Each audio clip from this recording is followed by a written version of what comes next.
Hello everyone, welcome back to the YouTube channel doctor Alam services. I am doctor Mohammad Uwais Alam. अभी इस video में बात करने वाला हूं बहुत ही इंपॉर्टेंट और कुछ लेटेस्ट अपडेट्स के बारे में जो कि आयुष काउंसलिंग 2026 से रिलेटेड हैं और काफ़ी स्टूडेंट के मैसेजेस और कमेंट्स भी रहे हैं आयुष काउंसलिंग स्टार्ट होने से रिलेटेड। और हमने पहले ही बोल दिया था जो भी अपडेट आएगा काउंसलिंग से रिलेटेड आपको सबसे पहले इसी चैनल पर मिलेगा। तो जो लोग भी चैनल पर नए हो चैनल को सब्सक्राइब करें, वीडियो को लाइक करें और अपने फ्रेंड्स में जरूर शेयर करें।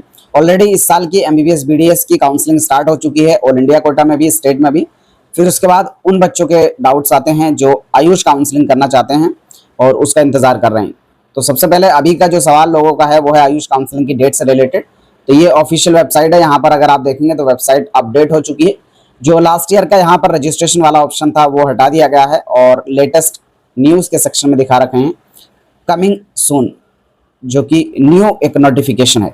ठीक है, और उसके साथ ही जो परमिशन का स्टेटस है कॉलेजेस का वो क्या है वो भी मैं बताऊंगा, क्योंकि नेशनल कमीशन फॉर होम्योपैथी ने इस साल की अभी तक की परमिटेड कॉलेजेस की लिस्ट निकाल दी है, यानी किन किन कॉलेजेस को परमिशन मिल गई है और कितनी सीट्स के लिए मिली है, ये लिस्ट आ चुकी है। ठीक है, तो उससे आपको अंदाजा लगेगा कि हाँ कहीं ना कहीं काउंसलिंग का जो प्रोसेस है वो स्टार्ट हो चुका है आयुष में भी। और क्या एक्सपेक्टेड डेट इस साल के लिए रहेंगी वो भी मैं आपको बात करूंगा, पिछले 3 साल का ट्रेंड दिखाने के साथ साथ। तो ये सबसे पहले तो मैं बता दूं ये ऑफिशियल वेबसाइट है आपकी ऑल इंडिया आयुष काउंसलिंग के लिए, AACCC आयुष काउंसलिंग जिसको कहते हैं। और इसमें पूरे इंडिया के सभी स्टूडेंट पार्टिसिपेट कर सकते हैं, गवर्नमेंट और सेमी गवर्नमेंट की 15% सीट्स के लिए।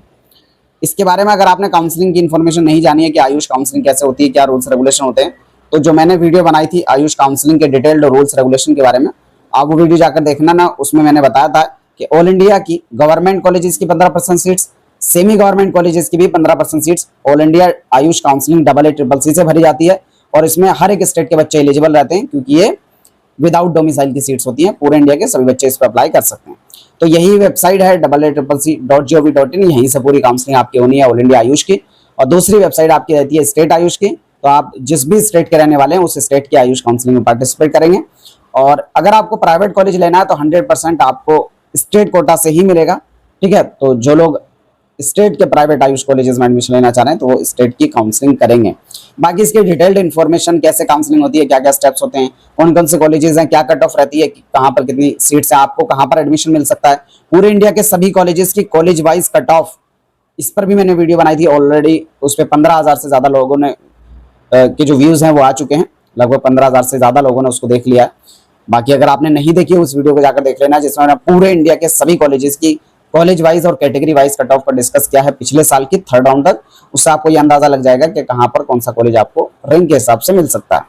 ठीक है, बाकी वो पूरी PDF आपको कट ऑफ कहाँ पर आपको कौन सा कॉलेज मिल सकता है, ये सारी डिटेल हमारी पेड काउंसलिंग में मिलती है, जिसका लिंक नीचे डिस्क्रिप्शन बॉक्स में दिया है। जो लोग भी पेड काउंसलिंग ज्वाइन करना चाहें नीचे से जाकर आप लोग ज्वाइन कर सकते हैं।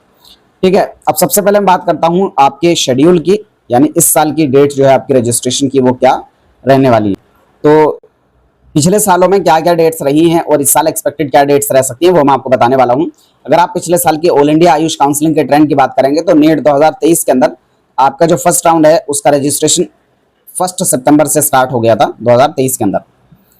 फिर उसके बाद 2024 में 28 अगस्त से आपके जो है रजिस्ट्रेशन स्टार्ट हो गए थे फर्स्ट राउंड के।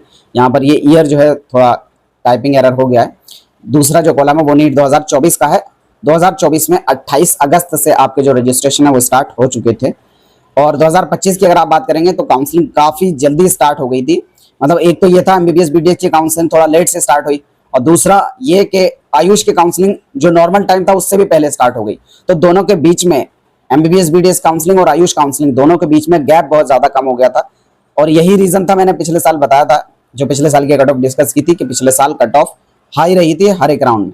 तो उसका रीजन यही है कि अगर MBBS BDS की काउंसलिंग और आयुष काउंसलिंग दोनों में गैप रहेगा अच्छा तो कट ऑफ कम जाएगी, क्योंकि तब तक स्टूडेंट्स को ऑल इंडिया MCC या स्टेट MCC से MBBS BDS में जहां भी जो कॉलेज मिलना होता है वो मिल चुका होता है।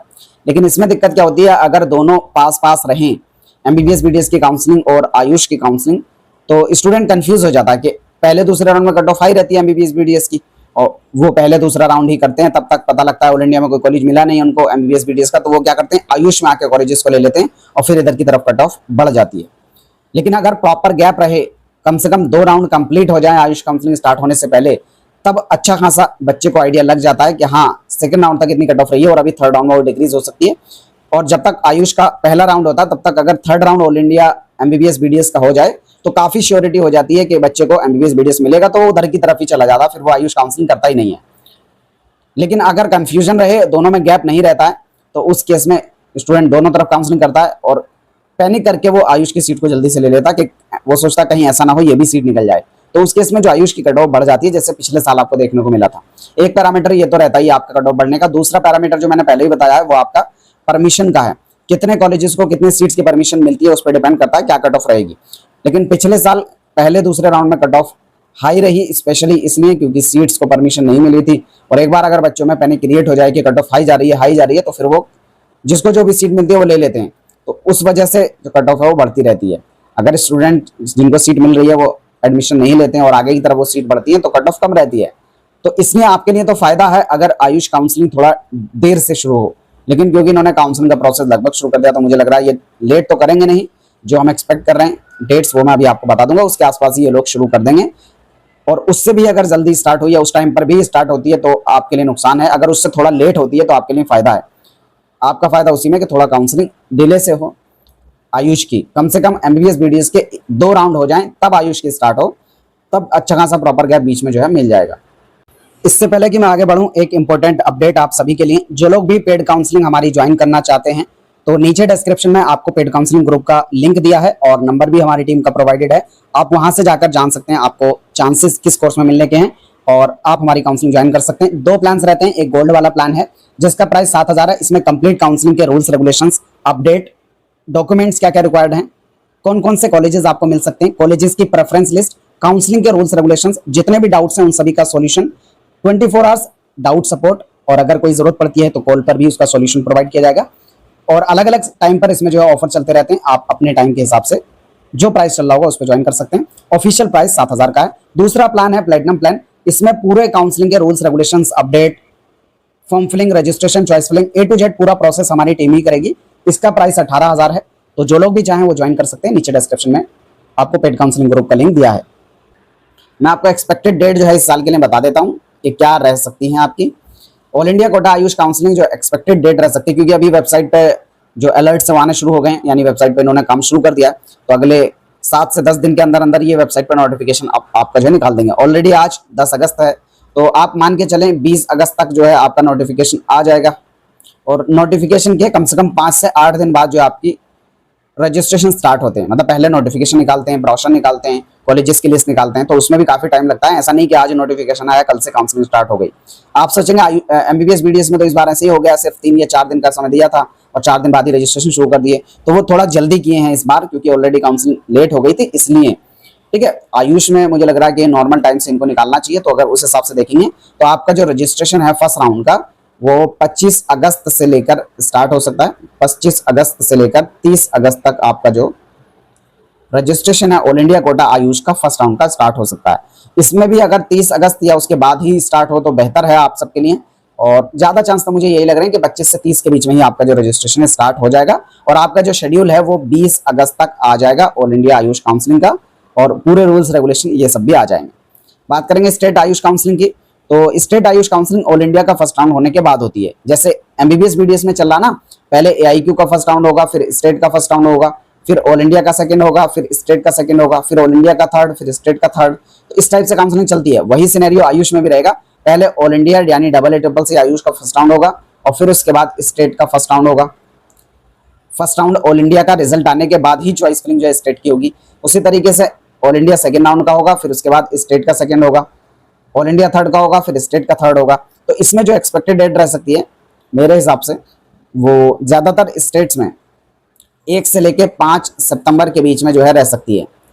रजिस्ट्रेशन की डेट्स और चॉइस फिलिंग की डेट इसके आसपास जो है आपकी डेट्स रह सकती हैं। कुछ स्टेट्स ऐसे हैं जहां पर काउंसलिंग थोड़ी डिले से रहती है, जैसे यूपी के अंदर।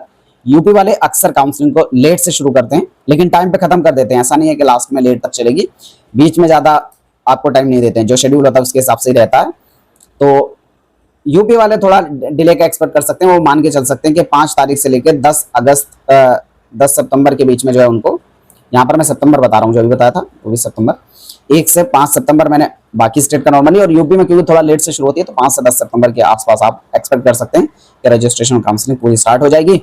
और तब तक पूरे कॉलेजेस का अपडेट भी आ जाएगा, कहाँ किसको कितनी सीट्स की परमिशन मिली है। अभी तक का जो अपडेट आया वो मैं आपको दिखा देता हूँ। तो ये आपके सामने इस साल का नेशनल कमीशन फॉर होम्योपैथी की तरफ से निकाली हुई परमिटेड कॉलेजेस की लिस्ट, और ये लिस्ट जो है लेटेस्ट 3 अगस्त 2026 तक की है, क्योंकि कंटिन्यूअस जो है कॉलेजेस को परमिशन का प्रोसेस चलता रहता है, और जैसे जैसे कॉलेजेस ऐड होते रहते हैं ये लोग लिस्ट निकालते रहते हैं।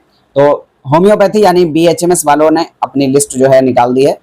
बीएचएमएस वाले कॉलेजेस की लिस्ट आ चुकी है, किन किन कॉलेजेस को परमिशन मिली है, गवर्नमेंट भी प्राइवेट भी पूरे इंडिया के अंदर। लेकिन एनसीआईएसएम जो कि बीएएमएस और बीयूएमएस की लिस्ट निकालता है वो अभी लिस्ट नहीं आई है। और ऐसा नहीं होता ये लिस्ट आ गई है तो ये फाइनल है, अभी हो सकता है बाकी आगे और कॉलेजेस बढ़े। जैसे आप अगर यूपी की तरफ देखेंगे कौन कौन से कॉलेजेस, आप जिस भी स्टेट का देखना चाहें ना अपने स्टेट का चेक कर सकते हैं इसमें से। ये लिस्ट अगर आप कहेंगे तो मैं टेलीग्राम पे प्रोवाइड कर दूंगा। अभी बीएमएस और बीयूएमएस की लिस्ट नहीं आई है, जब उसकी आएगी तो फाइनली मैं पूरा एनालाइज करके बता दूंगा कहाँ कितनी सीट्स को परमिशन मिली है। जैसे उत्तर प्रदेश के अंदर आप देखेंगे ये गवर्नमेंट कॉलेजेस को परमिशन मिल चुकी है, कंडीशनल परमिशन यानी परमिशन मिल चुकी है, ठीक है। ये कॉलेज है आपका लखनऊ वाला। फिर उसके अलावा आपका जो गवर्नमेंट में कानपुर वाले कॉलेज को परमिशन मिल चुकी है, यानी यूपी के जितने कॉलेज थे ना सबको परमिशन मिल गई है। बस ये है कि 2-3 कॉलेज में कम सीट्स पे परमिशन मिली है। जैसे ये आपका फैजाबाद वाला कॉलेज है, इसमें सिर्फ 38 सीट पे परमिशन मिली है। तो अगर सीट्स कम होती है तो कट ऑफ बढ़ेगी बाबू। वही सेम चीज जैसे एमबीबीएस बीडीएस में रहता है वही यहाँ पर भी रहेगा कि अगर सीट्स कम होंगी तो कट ऑफ बढ़ेगी। एक और कॉलेज आपका गाजीपुर वाला, इसमें भी सिर्फ 63 सीट्स हैं।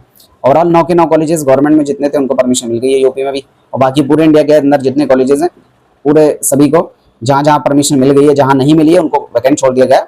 तो टोटल 25 पेजेस के पीडीएफ आप इसमें देख लेना। जैसे ही कोई और ऑफिशियल फाइनल अपडेट आएगा आपको इस चैनल पर मिल जाएगा। आप चैनल के साथ बने रहें। कोई क्वेरी या डाउट है नीचे कमेंट बॉक्स में बता सकते हैं। मिलते हैं नेक्स्ट वीडियो में, तब तक के लिए थैंक यू।